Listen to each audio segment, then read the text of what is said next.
Gustazo de saludarle, Rubén Luengas, aquí en Contragolpe, en KPFK 90.7 FM Los Ángeles.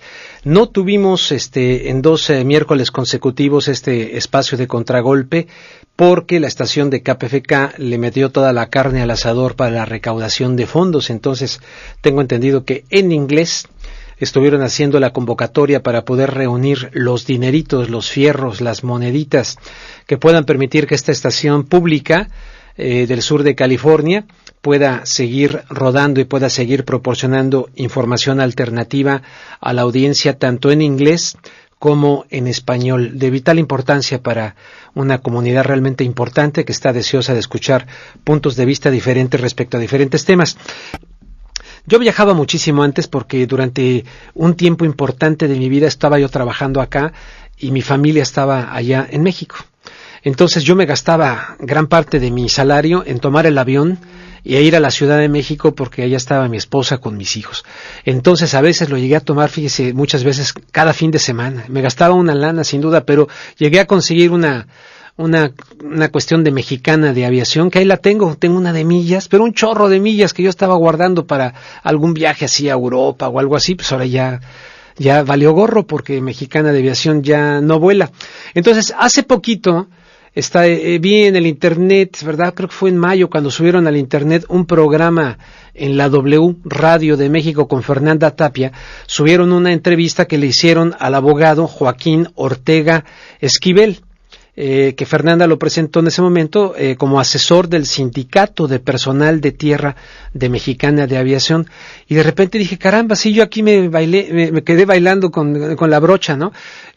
Colgado de la brocha, mis millas, no sé cuántas millas, de ir, venir, y tanta gente que nos encontrábamos ahí en Mexicana, era muy... ¿Ahí la tienes, la entrevista?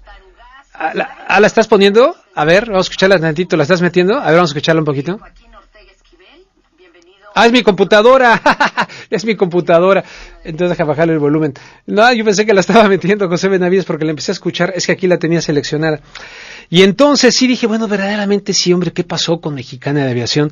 Entonces me hice favor de llamarlo, nos seguimos mutuamente en Twitter y él amablemente me dijo, pero ¿cómo no? Le digo, hoy, pues hoy. Y se aventó y aquí lo tenemos, Joaquín Ortega Esquivel, abogado, para platicar acerca de este y otros temas, el de Mexicana de manera muy particular, pero también en general de México, porque él está muy pendiente de todo lo que ocurre en México. Joaquín, me da muchísimo gusto saludarle, gracias por aceptar esta entrevista para Contragolpe en KPFK aquí en Los Ángeles, California. ¿Cómo está? Muy buenas noches. Pues primero, ¿se me escucha bien, Rubén? Sí, perfectamente. De hecho, nos hablamos de tú, o sea que vamos a hablarnos de tú. Se te escucha muy bien, abogado. ¿Dónde estás? En la Ciudad de México, ¿no? Claro que sí. Antes que nada, Rubén, un abrazo y un saludo fraternal de todos los compañeros de Mexicana de Aviación, de Mexicana Inter, a la que le llaman Link, de Aerovías de México, a la que le llaman CLIC, de Mexicana MRO, del taller de mantenimiento único en el mundo fuera de los Estados Unidos que tiene certificación de la FAA. Un abrazo de los 200,000 trabajadores indirectos que dependían de Mexicana de Aviación, y un mensaje especial, y es la certidumbre para nuestros hermanos mexicanos que viven en los Estados Unidos, de que Mexicana va a volver a volar y que les vamos a reintegrar sus millas. ¿En serio? ¿Por qué va? A ver, hoy eso de las millas está muy bien, voy a buscar mi tarjeta porque créeme, yo me iba... años estuve así, creo que fueron 4 años, fíjate, porque primero yo ya me iba a regresar, mandé a mi familia de regreso a México, se instalaron allá, y luego finalmente me quedé para hacer un programa que me ofrecieron que se llamaba En Contexto, y que valía la pena quedarse por ese programa. Después me lo quitaron, y ya no lo tengo, pero acá está mi familia. Entonces yo iba a cada rato, y ya hasta me ofrecían primera clase en Mexicano, decían, ya pásele aquí en primera clase. Entonces me iba yo a todo dar echando mis tequilitas. ¿Sí nos van a regresar las millas? Claro que sí. Quiero explicar brevemente el asunto de Mexicana. A ver, pero primero dime, ¿por qué va a regresar? Porque acá en Los Ángeles, tremendo, Mexicana de Aviación, nos encontrábamos a mucha gente siempre ahí, en fin, platicaba yo con las azafatas, cuando empezó toda esta bronca también de Mexicana. Pero a ver, ¿cómo es que va a regresar? ¿Por qué?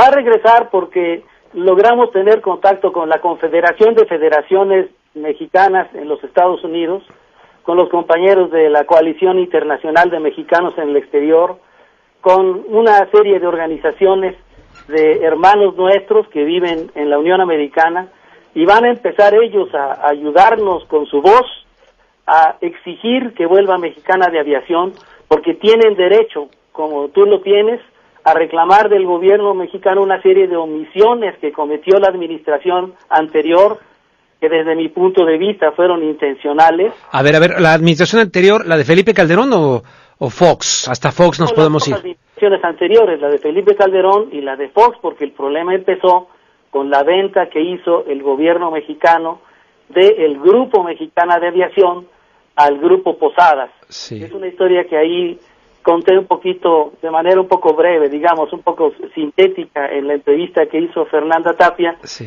Pero yo quisiera primero explicar por qué suceden estas cosas en México de una manera sucinta, pues. No, adelante, Joaquín, porque es un tema realmente muy, muy importante, ¿no? Porque algunos consideran que pareciera que fue todo intencional para abrirle paso a personas que tienen otras líneas aéreas, en fin, a ver, ¿cómo va la cosa?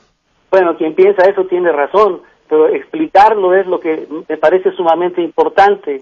México está cambiando, por fortuna, se está viviendo una situación de tensión muy fuerte, los jóvenes empiezan a incorporarse a la discusión pública de los problemas públicos, los trabajadores empiezan a inconformarse con lo que sucede en el país, las comunidades indígenas empiezan a dar signos de existencia, de autonomía y de participación, pero esto está sucediendo porque México ha heredado un sistema político y jurídico, es decir, un sistema de gobierno, que no es un régimen de leyes que establezcan la igualdad para todos, sino leyes que establecen privilegios especiales para los bancos, para los sindicatos, para las cámaras de comercio, para las cámaras de industria, para las organizaciones campesinas.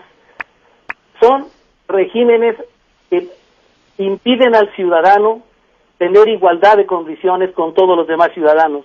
Cuando yo releo la declaración, el Acta de Filadelfia, que dice que los hombres tienen derecho a la felicidad, y cuando leo este artículo que dice nosotros, el pueblo de los Estados Unidos, me emociona mucho pensar que en México pudiera existir una sociedad de iguales, pero claro, las leyes en México están hechas para otorgar privilegios.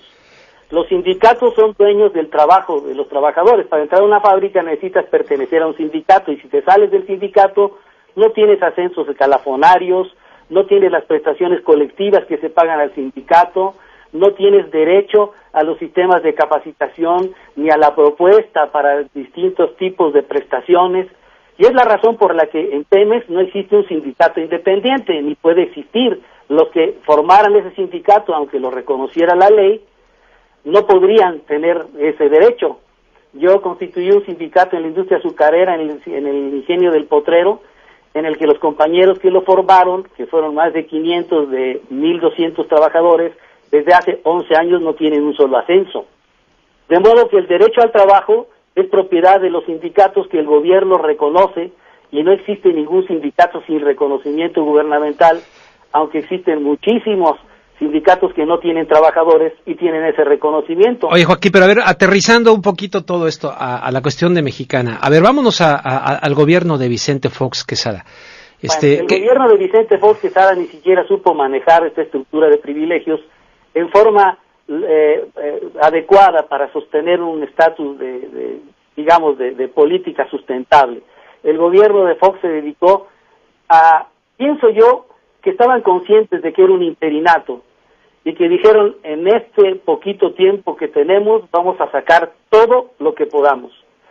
La historia de Mexicana, ya explicando en qué ambiente, digamos, jurídico y político se dan las cosas en el país, surgió de la venta que hizo el gobierno, que tenía en sus manos Mexicana de Aviación, porque la Mexicana de Aviación, que surgió de la privatización anterior de la industria aérea, se metió en tantas deudas que el gobierno tuvo que rescatarla. Uh-huh. Cuando el gobierno decidió vender Mexicana de Aviación, empezaba a tener utilidades, empezaba a tener ganancias, tenía en caja $130 millones. El gobierno quería deshacerse de todas las empresas públicas, pero en beneficio de sus cuates, esa es la realidad. El grupo Posadas valía en aquel tiempo, en el tiempo en que intentó y logró comprar Mexicana de Aviación, valía la 10ª parte de lo que valía Mexicana de Aviación, que fue evaluada por el Instituto de Protección al Ahorro Bancario en 146,000 millones de dólares. Y se vendió en 165 millones de dólares, después le hicieron un descuento, 154 millones de dólares. Wow. Menos del 11% de su valor real. Wow. México perdió, es decir, el gobierno de México perdió y por lo tanto perdimos todos los mexicanos. La diferencia, el entonces director de Cintra, que era la empresa gubernamental que tenía en sus manos tanto el Grupo Mexicana de Aviación como el Grupo Aeroméxico, les hizo unos pequeños descuentos a los señores de Grupo Posadas. Uno fue de 977 millones de dólares por el arrendamiento de los aviones. Oye, pero si la compran así a precio de ganga de esa manera, ¿qué lógica tiene el comprarla así y en lugar de decir, bueno, ya la compramos barata, ahora vamos a sacarle jugo, vamos a hacer nuestro negocio privado? Porque lo que dices es que después hicieron todo eso para luego quebrarla intencionalmente, o sea, ahí como que no me hace sentido. Porque había dos empresas en poder del gobierno, una que acababa de salir de otra quiebra anterior, en 1988, creo que fue, no me acuerdo exactamente, sí, que era Aeroméxico. Aeroméxico acababa de salir de una quiebra y tenía, en el tiempo en que se vendió Mexicana, antigüedades de los trabajadores y del contrato colectivo de trabajo y costos laborales de la 4ª parte que Mexicana de Aviación. Uh-huh. El gobierno tenía dos empresas y quería dejar solo una, pero en poder de los cuates, porque no era ni siquiera en poder del gobierno. Uh-huh. El gobierno tenía ya la determinación de vender todas las empresas públicas al sector privado. Y pusieron en la balanza cuál puede obtener mayor beneficio en un plazo más corto, pues la que tiene una carga laboral menor, y dijeron, pues Aeroméxico es la que va, y entonces se la vendieron a Posadas con la intención de que Posadas la quebrara, y tanto es así. Existe un documento y todos los compañeros de confianza de Mexicana de Aviación que hoy están forzosamente unidos a una batalla por su sobrevivencia, son testigos de eso. Mandó a hacer Grupo Posadas un estudio a Salvador Rocha Díaz para que le dijera cómo quebrar a Mexicana de Aviación. Ese estudio, existe una copia sin firma, pero existe todo el antecedente, el registro de las actas, de los correos, de los mensajes internos de Mexicana para alimentar ese estudio, que atestiguan que se hizo y que se cumplió para quebrar a Mexicana de Aviación. La fórmula consistía en primero quitarle todos los activos y vendieron... Oye, pero antes de eso, ¿quiénes serían los responsables? Si nos das nombres, tanto a nivel de gobierno y a nivel también de, no sé, de los ejecutores de esto para quebrar Mexicana de Aviación. Si me puedes dar nombres. El gobierno es muy sencillo. El principal responsable, en principio, es Andrés Conesa Labastida, que ahora es director general del Grupo Aeroméxico. Uh-huh. Otro de los responsables fue Mario Buregar, que era el titular ejecutivo del Instituto de Protección al Ahorro Bancario. Uh-huh. Mario Laborín, que era el director general de Nacional Financiera, que tenía prácticamente en fideicomiso la mayor parte de los créditos de gobierno. Pero tiene que haber gente más arriba de ellos, ¿no? Porque ellos no creo que... El principal, el jefe de la orquesta se llamaba Vicente Fox Quesada. Así de plano, Vicente Fox Quesada, él llevaba la batuta. ¿El que ahora quiere vender marihuana o va a vender marihuana? Sí, claro, es que fue ya 6 años gerente de la Coca, ahora quiere ser gerente. Ajá, sí, o sea que tú verías ahí como el principal. Ahora, ¿con qué interés? Con el interés de dejar una sola línea aérea que pudiera capitalizar a sus dueños todo lo que fuera posible en el menor tiempo posible. Cuando Mexicana se le vendió al Grupo Posadas, era miembro del Consejo de Administración del Grupo Posadas Santiago Krill Miranda. Wow. Santiago Krill Miranda, nada más y nada menos. Bueno. Sí, yo tengo el acta en la que se le nombró a él consejero independiente de Grupo Posadas y tengo además la inscripción en el registro público de la propiedad de ese poder, que es posterior, muy posterior a la fecha en que se vendió Mexicana de Aviación, de modo que durante el tiempo en el que se hizo todo este enjuague, él era miembro del Consejo de Administración del Grupo Posadas, y el despacho que llevó a cabo todo digamos, el esquema de venta del Grupo Mexicana de Aviación al Grupo Posadas era el despacho Krill García Cuellar Nubenburg. Y Krill viene, ese apellido no es muy común, es de Jorge Krill Carrera, que no sé qué parentesco pueda tener con el otro señor, pero así son las cosas.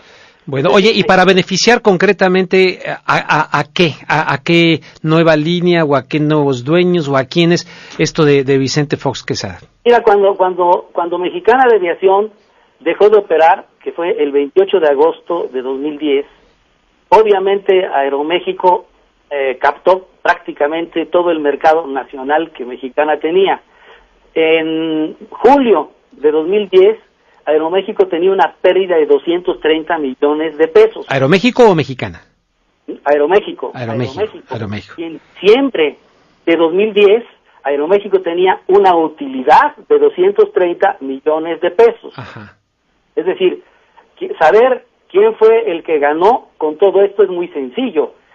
Andrés Conesa La Bastida le vendió Mexicana a Grupo Posadas descontándole 937 millones de dólares de arrendamiento de aviones, como si a ti te descontaran lo que vas a comprar de gasolina cuando adquieres un coche. Le descontó 265 millones de dólares de la falta de provisionamiento de los fideicomisos de retiro de los sindicatos de sobrecargos y pilotos, y le descontó 29 millones de dólares de deuda neta para que Azcárraga la pudiera comprar.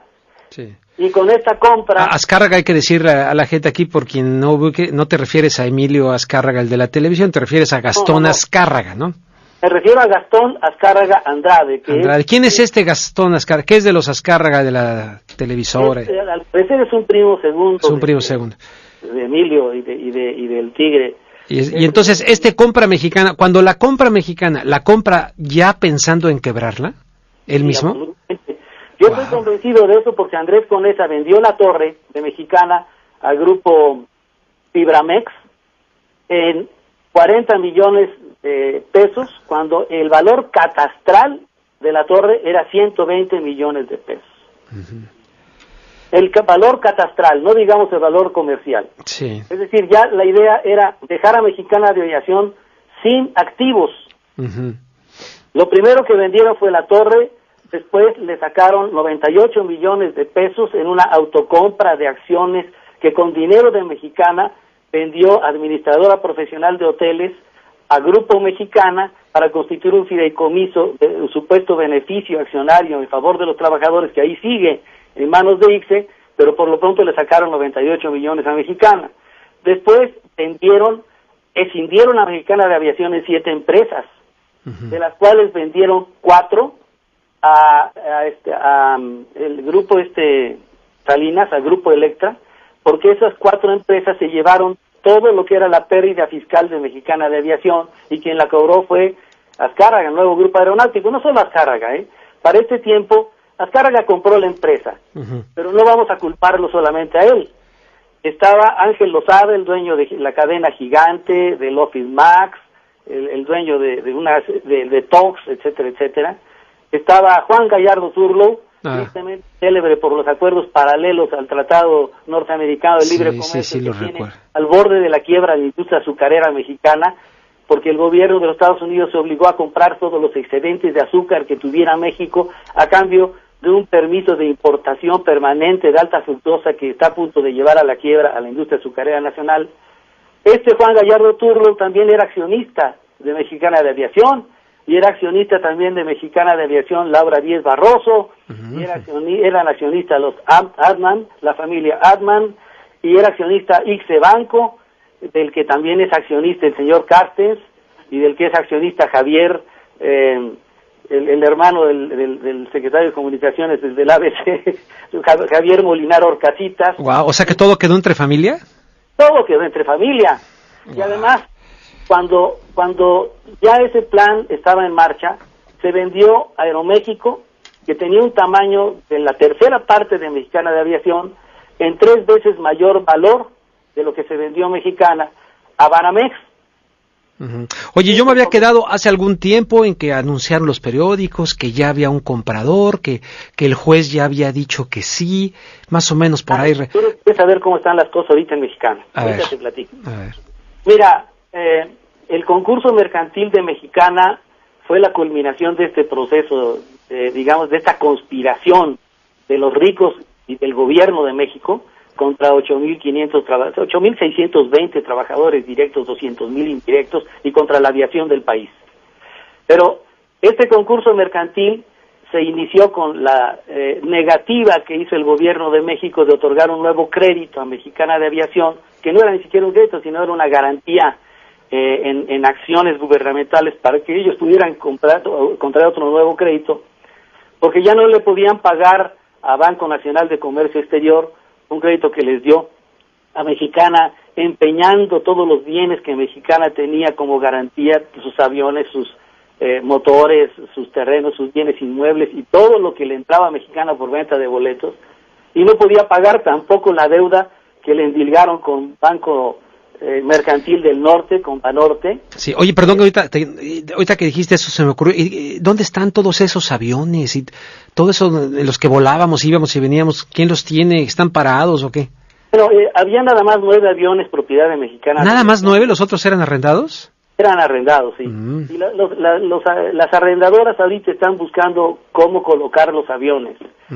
Ahorita el concurso mercantil de Mexicana mantiene todavía el patrimonio de las 4 empresas en concurso unido gracias a los trabajadores, porque impedimos que se llevaran definitivamente las rutas, impedimos que se llevaran definitivamente los espacios de aterrizaje y despegue en los distintos aeropuertos, impedimos además que dispusieran libremente de los espacios aeroportuarios de Mexicana.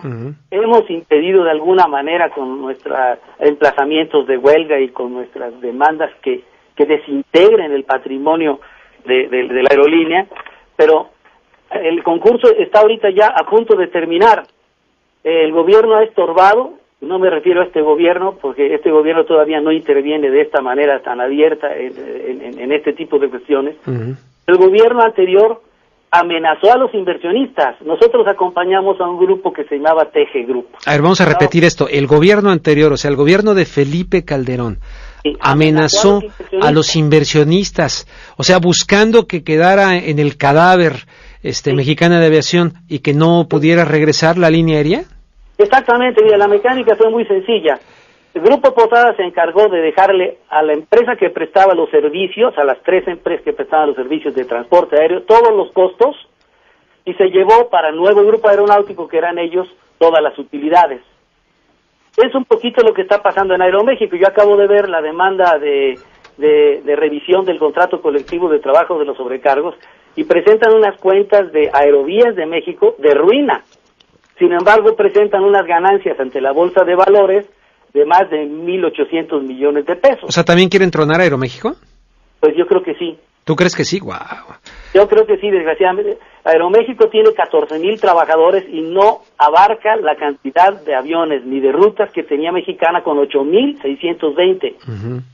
Nada más, así te quiero dibujar cómo están las cosas y el peligro enorme que corren. No, tremendo. Oye, Joaquín, ¿quién cubrió, digamos, todo ese volumen de vuelos, etcétera? ¿Volaris y cuál es la otra? ¿Interjet? Las empresas americanas cubrieron el 19%, 15% se quedó sin cobertura, hablo de las rutas internacionales, y el resto las cubrieron principalmente Aeroméxico e Interjet, pero la conectividad del país se quedó destruida.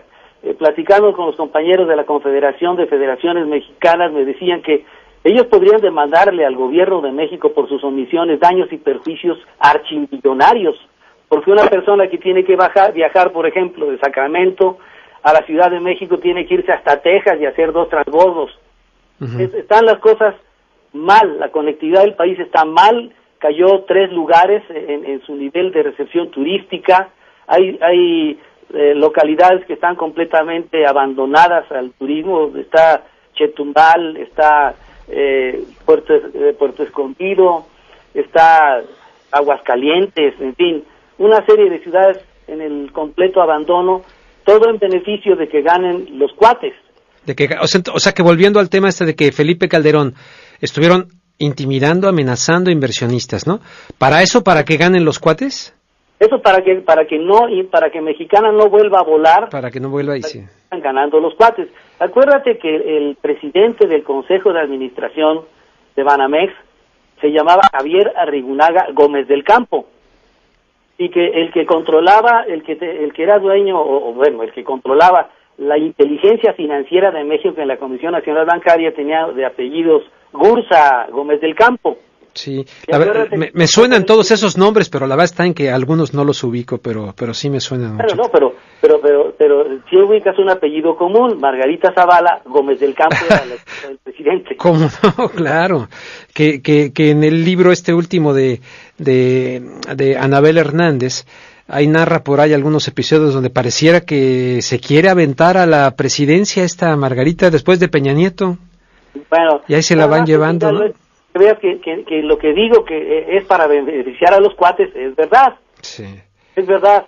Ahora tenemos un poquito de temor que afortunadamente no nos ha exhibido este nuevo gobierno, pero tenemos temor pues porque Miguel Alemán Mañani es miembro del Consejo de Administración de Banorte, y Banorte se ha opuesto a la firma de los convenios concursales de Mexicana MRO, de Mexicana Link, que son las empresas con las que se quieren quedar quebrando el resto de Mexicana de Aviación. Oye, permíteme tantito, deja decirle aquí al señor José Benavides, si me puedes poner tantito aquí el teléfono para abrir me gustaría invitar al público, Joaquín, a que te hagan algunas preguntas, del público. Claro. Mira, nomás que ahí me está tapando el micrófono, déjame estirar el pescuezo en él. Si pueden llamar pues al 818-985 déjame ver, 985-5735, correcto. 818, estamos en vivo. Si usted alguna vez utilizó Mexicana de Aviación, está escuchando al abogado del Sindicato de Personal de Tierra de Mexicana de Aviación, Joaquín Ortega Esquivel, dándonos su versión y su explicación de por qué tronaron a Mexicana de Aviación para beneficiar a los cuates, empezando con el señor Fox, luego bloqueando el rescate de Mexicana el señor Calderón, etcétera. Tiene preguntas acerca de esto, vamos a abrir las líneas para que ustedes nos puedan llamar, repito, 818-985-5735. Vamos a ver si nos llegan algunas llamaditas.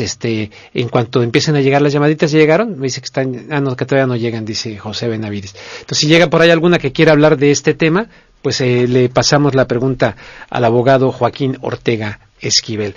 Entonces, nos quedamos en que la situación... El gobierno anterior espantó a todos los inversionistas. Espantó a todos los inversionistas. Sí, ahora, en vista de que vemos que dadas las circunstancias, Mexicana cuando inició el concurso mercantil tenía activos por 1.662 millones de pesos.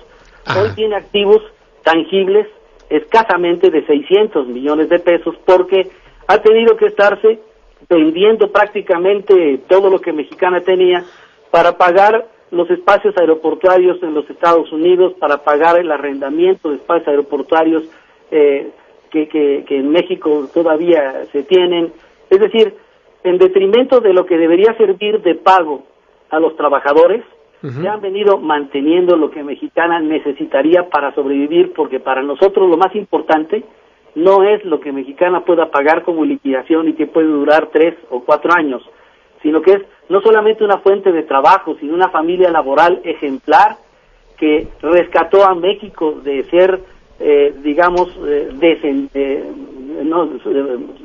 de ser sujeto a una calificación de nivel 2 en seguridad aeronáutica, sí, porque para poder llegar otra vez a nivel 1 tuvieron que checar los procesos, sí, los aviones y las fórmulas de seguridad de Mexicana de Aviación. Sí. Estoy hablando de que es la planta laboral más capacitada, más bien integrada del país, con 92 años de existencia, y para los trabajadores lo más importante es mantener a su empresa. A costa del patrimonio de los trabajadores se ha estado sosteniendo la compañía. Mira, ya tengo por aquí... Los trabajadores acabamos de proponerle a la Secretaría de Comunicaciones que los 3 sindicatos firman el convenio concursal que ya se presentó para Mexicana de Aviación, que ya se presentó para Aerovías de México. El convenio concursal es el convenio que firman todos los acreedores de una empresa que se encuentra en concurso mercantil. Oye, a ver, dame una pausa, Manuel, Joaquín. Tengo aquí a Manuel en la línea telefónica. Ya hay varias personas que te quieren hacer preguntas, luego se me llenan. Vamos a ver, vámonos con Manuel. Manuel, adelante, estamos al aire. Si le quiere hacer una pregunta al abogado Joaquín Ortega Ezequiel de Mexicana de Aviación. Lo que quiero saber es por qué. Sí, adelante. Que si le puedes bajar a tu radio porque se está viciando el audio. O sea, bájale a tu radio, Manuel, o bájele, perdón, a su radio. Y ahora sí, adelante, Manuel. La pregunta para el abogado. La pregunta es, aquí hay dos o tres partidos que pelean en México. El PRD, el PRI y el PAN. Ajá. Los gobernadores que tuvieron anteriores echaron a nuestro país. Pero respecto a Mexicana de Aviación, ¿quiere hacer la pregunta? Todo viene de esos presidentes del PAN. Ah, ya entiendo. A ver, vamos a ver qué nos dice el abogado de esto, más o menos de lo que entendemos. O sea, ¿qué papel jugaron los partidos en esto? ¿Todos están en el mismo asunto, Joaquín? Bueno, durante los dos gobiernos de los que hablo, que son el de Fox y el de Felipe Calderón, obviamente el que se sirvió con la cuchara grande a costa de Mexicana de Aviación fue el PAN en Aeroméxico, pero también conspicuos ilustres priistas como Miguel Alemán Mañani se sirvieron con la cuchara grande en Interjet, y otro priista que es Aspe Armella, que es el director de Volaris, también se sirvió con la cuchara grande, de modo que... Pedro Aspe Armella, quien fuera secretario de Hacienda de Carlos Salinas de Gortari. Exactamente, de modo que dicen que muy cercano a Enrique Peña Nieto. Es que todos provienen del ITAM, de una formación profesional muy sólidamente construida en materia de finanzas públicas, se conocen entre sí, pero también ¿cómo se llama? El director general de Aeroméxico, Andrés Conesa Labastida, proviene del mismo grupo. En fin. Bueno, vamos con Ricardo de Los Ángeles. Está en la línea telefónica Ricardo de Los Ángeles. Si puede ser concreto, se lo voy a agradecer mucho. La pregunta al abogado Joaquín Ortega. Sí, yo le quería hacer una pregunta. Fíjese de que yo siento que lo mismo está pasando en El Salvador. TACA ha operado por muchos años, ¿verdad?, como fundación, y ahora resulta de que se lo venden de repente a Avianca y ya le cambió nombre. ¿Es el mismo proceso que se está llevando como se llevó en México? Esa es mi pregunta. Pues mire, o sea que Mauricio Funes ahí como presidente de El Salvador, no sé si estés enterado de esto, Joaquín, de lo que nos comenta Ricardo de Los Ángeles, allá de TACA. No, el asunto de TACA, nuestro sindicato tiene los dos contratos colectivos, el de TACA y Avianca, aquí en México. Uh-huh. Ahí resultó una fusión como la que se están dando en muchas líneas aéreas, y que de alguna manera le dio fortaleza a TACA y Avianca para enfrentar al mercado norteamericano, al mercado europeo, y establecer también condiciones que para los trabajadores pueden tener algún riesgo importante y que nosotros estamos obligados a observar. Pero esa fue una fusión. Okay. Esa fue una fusión que obviamente fortaleció mucho a las dos aerolíneas en el mercado latinoamericano y en el mercado mundial. O sea que es un asunto distinto, no te huele a la corrupción de lo de Mexicana.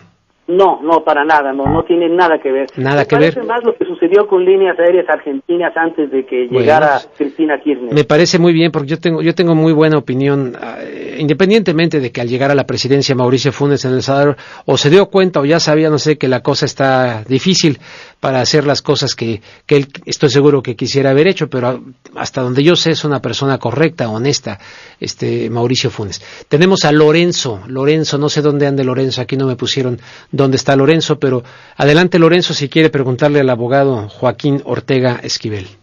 Muy buenas noches, saludos a todos y estoy acá en Orange County. En Orange County, un abrazo al condado de la Naranja, Lorenzo. Gracias, igualmente. ¿Usted volaba por Mexicana? ¿Llegó a volar por Mexicana varias veces?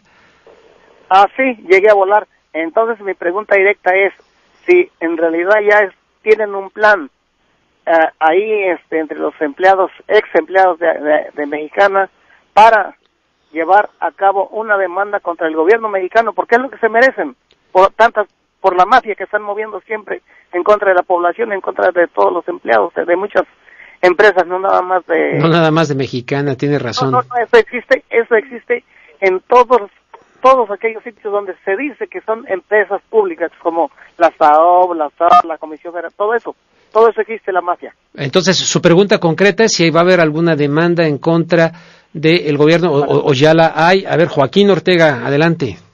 Estamos nosotros circulando una petición ante la Comisión Interamericana de Derechos Humanos, precisamente para que el gobierno de México no toque el patrimonio que corresponde a los trabajadores y lo mantenga intacto, porque al declararse la quiebra de las empresas, y de acuerdo con las leyes de aviación civil, la ley de aeropuertos y el reglamento de la ley de aeropuertos, la concesión de Mexicana de Aviación, de Mexicana Inter y de Aerovías Caribe quedarían canceladas, y quedaría cancelado la licencia de funcionamiento de taller de Mexicana MRO y cancelado los contratos con los aeropuertos, y por lo tanto perderíamos los slots, que son los espacios de aterrizaje y despegue, y una empresa de aviación que no tiene eso no existe. Ese es el patrimonio real de los trabajadores. Ahorita el conflicto que tenemos directamente con la Secretaría de Comunicaciones y Transportes es que repetidamente nos ha dicho que Mexicana no va a tener ninguna solución hasta que se vaya a la quiebra, es decir, que Mexicana no tiene ninguna solución.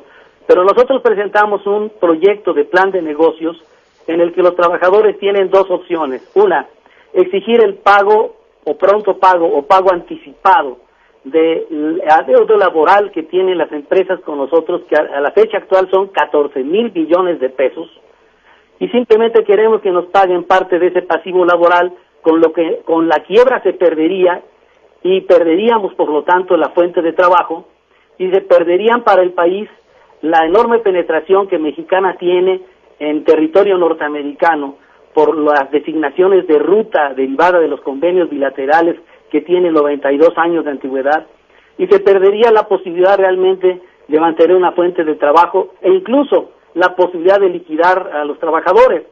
La Secretaría de Comunicaciones se niega rotundamente a respetarnos ese derecho. Y es el conflicto que ahorita tenemos, y por eso es que estamos tratando de pedir a la Comisión Interamericana de Derechos Humanos que nos auxilie en eso. Y a través de tu voz, Rubén, les pido a todos nuestros compatriotas en Estados Unidos que nos ayuden, que se sumen a esta voz que en México no tenemos, que hagan voz. No se maneja este tema, Joaquín Ortega Ezequiel. Estoy hablando con Joaquín Ortega Ezequiel en Contragolpe esta noche. Perdón, Esquivel, asesor del Sindicato de Personal de Tierra de Mexicana de Aviación. Entonces, te hacía la pregunta.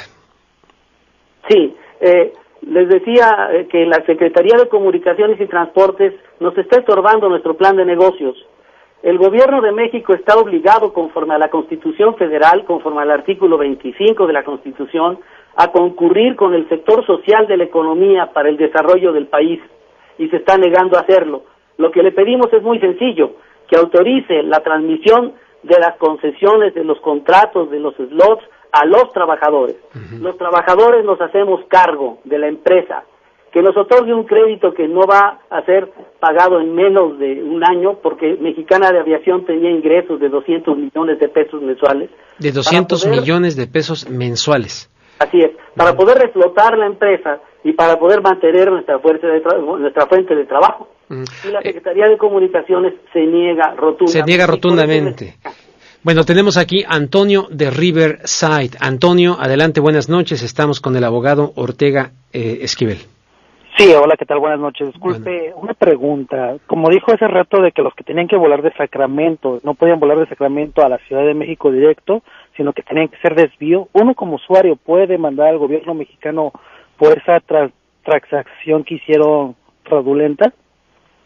Claro que sí, es lo que nosotros estamos tratando de conjuntar, la fuerza de las federaciones de mexicanos en los Estados Unidos, para poder levantar una voz más grande y poder hacer una reclamación directa por las omisiones del gobierno anterior, y porque el gobierno actual no quiere hacerse cargo de una responsabilidad que ya le corresponde como institución gubernamental actual.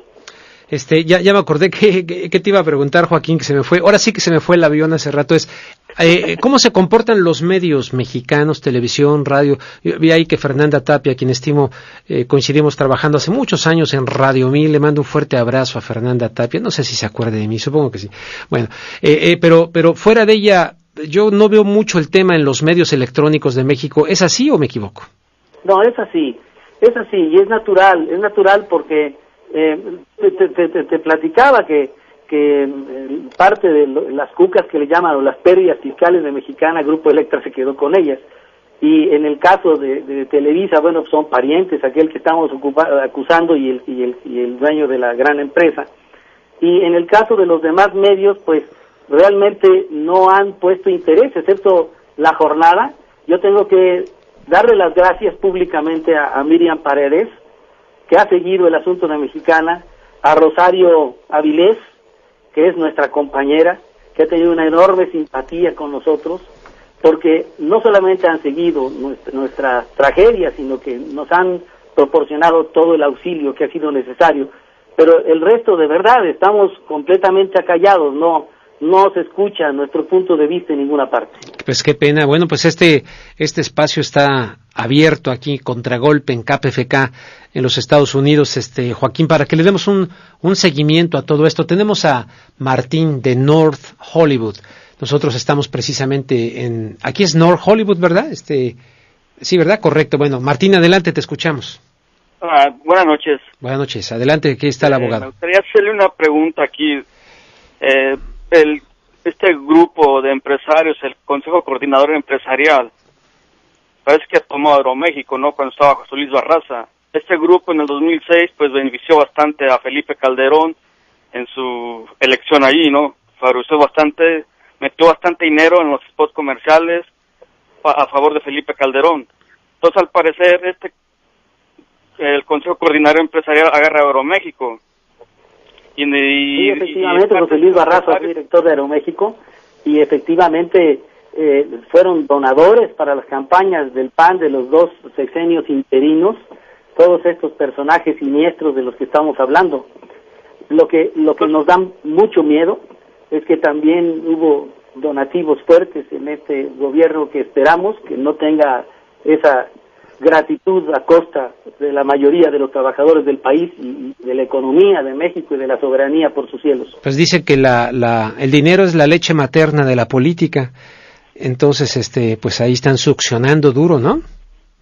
Pues sí, desgraciadamente es así, y aquí nos encontramos en un grave riesgo y muy abandonados. Por eso estamos buscando unirnos.